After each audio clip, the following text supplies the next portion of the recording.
I want you to picture this. You are sitting in a pub, laughing with your own son over pints of ale, feeling like your family might finally be whole again after years apart. And then a stranger taps you on the shoulder, pulls you into a back office, and shows you security footage of your boy handing cash to 3 men who are planning to kill you before sunrise. That is not a scene from a film. That is the night I lived through in Edinburgh, and if you stay with me to the end, you will understand exactly how close I came to never seeing another sunrise at all. If you are new here, welcome. This channel is where I share the moments that changed my life, and I would love for you to hit that subscribe button before we go any further, because trust me, you do not want to miss what happens next. Now let me take you back to where it all began. My name is Hamish, and at 71 years old, I truly believed the hardest chapters of my life were already written and closed. I spent nearly 40 years building a small engineering supply business in Glasgow, the kind of company that started in a rented garage and slowly grew into something I was proud to walk into every morning. I was not born into money. Everything I had, I built with my own 2 hands, 1 contract, 1 customer, 1 long night at a time. My wife, Morag, was the reason any of it mattered. She kept the books in the early years, kept me grounded when the business nearly failed twice, and kept our home full of warmth even when money was tight. When she passed 4 years ago, something in me went quiet.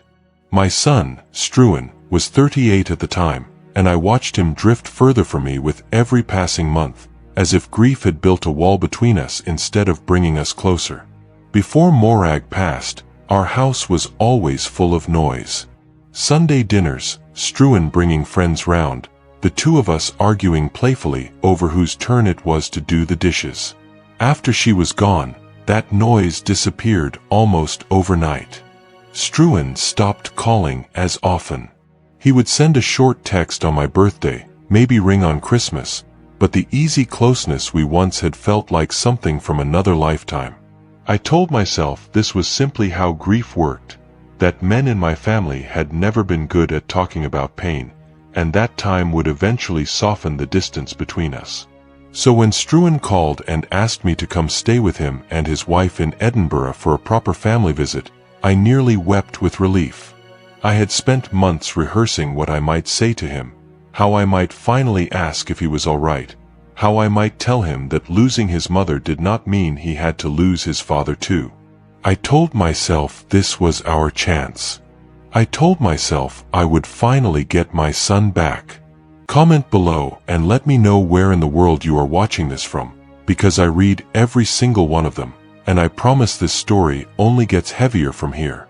Edinburgh in early autumn is beautiful, all grey stone and golden light, and for the first hour after I arrived, I let myself believe everything was fine.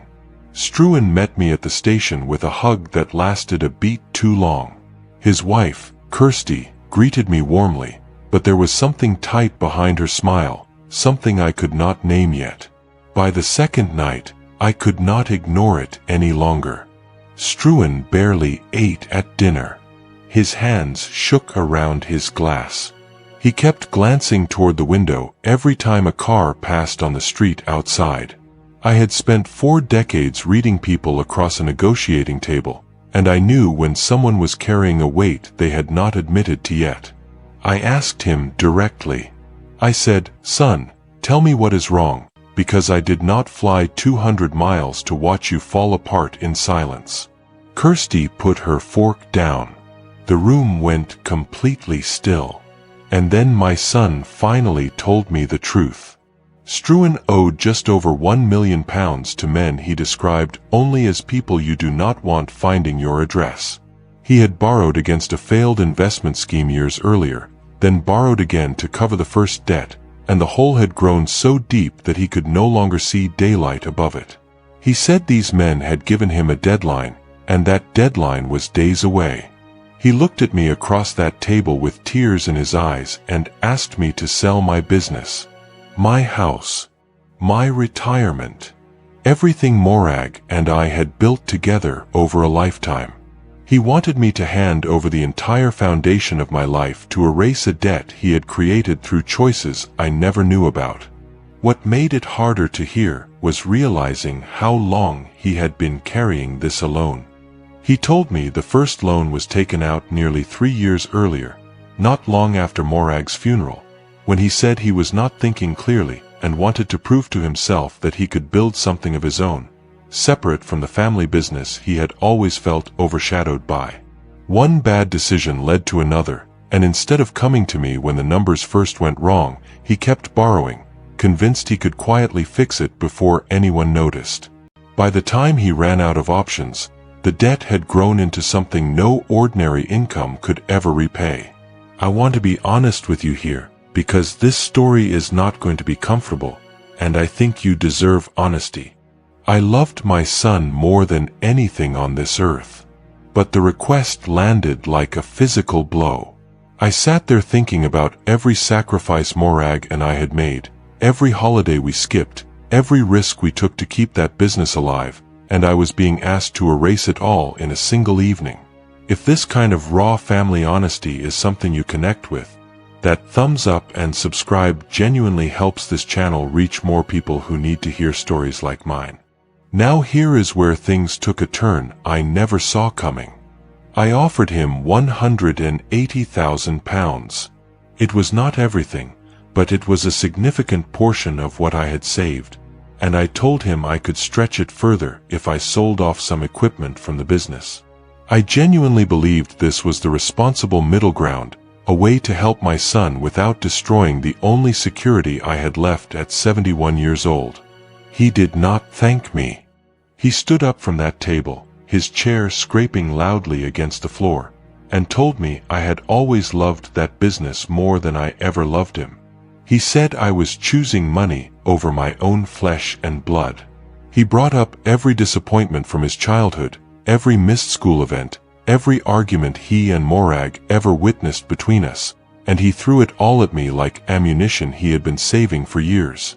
Kirsty stepped between us, begging us both to stop before something was said that could never be taken back. I sat there in stunned silence, my chest aching, wondering how a conversation about helping my son had turned into the ugliest fight of our entire relationship. That night, I could not sleep. I sat awake thinking about Morag, wondering what she would have told me to do, wishing more than anything that she was still here to guide me through it. Just before midnight, there was a soft knock on my bedroom door. It was Struan, and his eyes were red and swollen. He apologized for how he had spoken to me, and said the stress of the debt had made him say things he did not mean. He asked if we could go for a quiet pint together at a pub down the street called the Thistle and Crow, just the two of us, to try to repair what the evening had broken. I want to tell you something about being a father. Even after everything that had just happened, even after the ugly words and the slammed chair, I still wanted to believe my son. I still wanted a way back to him. So I said yes, and we walked together through the cold Edinburgh streets toward that pub, and for a moment, it genuinely felt like we were finding our way back to each other. If you have ever wanted so badly to believe someone you love, even after they hurt you, put a comment down below with the word family, because I think a lot of you are about to understand exactly why that instinct nearly cost me everything. Inside the Thistle and Crow, the warmth of the fireplace and the sound of Struan's laughter almost convinced me the worst was behind us. We talked about his childhood, about Morag, about the shop I used to take him to on Saturday mornings when he was small, back when he still wore his football kit under his coat and begged me for a bag of chips on the walk home. He reminded me of the time I taught him to ride a bicycle in the car park behind the old warehouse, how I ran alongside him for what felt like miles until he finally found his balance and shouted with pure joy. For nearly an hour, I let myself forget the argument entirely. I thought, perhaps, just perhaps, we were going to be all right. Then the bartender, a broad-shouldered man named Angus who moved with the quiet discipline of someone who had once served in the military, caught my eye from across the bar and gestured for me to step aside. Something about his expression told me this was not a casual request. I excused myself from the table and followed him into a small back office behind the bar. Angus told me he had overheard my son earlier that same evening, speaking with 3 men at a corner table before I arrived. He said the conversation had made him uneasy enough that he pulled up the security footage from the corner camera. What he showed me next changed the entire course of my life. On that small screen, I watched my son hand an envelope of cash to 3 men I had never seen before in my life. The audio was rough, but Angus had already listened to it twice, and he told me plainly what he heard. They were discussing how to eliminate me. Not metaphorically. Literally. My son was paying these men to arrange my death so that my life insurance and my estate would clear his debt entirely, and the problem that had been threatening to destroy him would simply disappear along with me. I sat in that back office feeling like the floor had opened beneath me. 71 years old, and my only child was planning to have me murdered before I ever made it back to Glasgow. Angus told me to leave immediately, through the restroom window at the rear of the building, and to avoid being seen. I want to pause here and say, if you are watching this and you have ever had to make a split-second decision that determined whether you lived or died, I need you to comment below and tell me, because I do not think people talk about this enough. Because what I overheard next, hiding in the shadows outside that pub, was even worse than what I had just seen on screen. Crouched in the darkness behind the building, I heard Struan and the 3 men finalizing their plan. They intended to sabotage the brakes on my pickup truck before dawn, so that when I drove back toward Glasgow the following morning, my death would look like nothing more than a tragic accident on a quiet country road. And then I heard something that made my blood run cold. They agreed that if Kirsty ever suspected the truth, she would need to be eliminated as well, along with their 2 young children. I did not confront my son. I did not scream or cry or demand answers. I simply walked, as calmly as I could manage with my heart pounding against my ribs, back to their house while Struan remained at the pub believing everything was proceeding exactly as planned. I packed only what I needed. I left Kirsty a handwritten note, warning her to take the children somewhere safe immediately, and telling her I would explain everything once she was out of danger. Then I got into my truck and drove through the night, back toward Glasgow, my phone buzzing over and over with calls from a son who was slowly realizing his plan had unraveled. By the time I reached home, the sun was starting to rise over the hills outside the city, and the truth had settled into my chest with a weight I still carry today. My only son, the boy I raised, the boy Morag and I sacrificed everything for, had chosen to trade my life for a financial escape route. But I was alive. And because of Angus, I had proof. I had footage. I had a witness. I drove straight to the police that morning, and what followed was a legal process that protected Kirsty and those children, exposed the men Struan had hired, and gave me something I never expected to need at 71 years old, which was the strength to rebuild my life around the truth rather than the fantasy of a family I had been desperately trying to hold on to. The months that followed were some of the hardest of my life, harder in some ways than losing Morag, because grief from death is at least honest. This was a different kind of loss, one where the person was still breathing but the son I thought I knew had never truly existed in the way I imagined.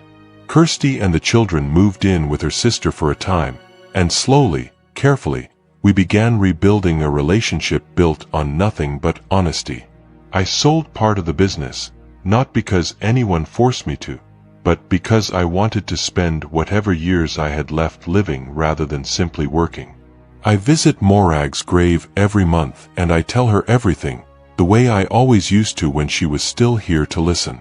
I share the story not for sympathy, but because I know some of you are sitting in a version of this same silence right now, sensing that something in your own family is deeply wrong and talking yourselves out of trusting your instincts. Trust them. They may be the only thing standing between you and a tragedy. If this story moved you, please subscribe to this channel so you do not miss the next one, and drop a comment below letting me know where in the world you are watching from. I read every single comment, and I answer as many as I can. Thank you for sitting with me through this one. I will see you in the next story.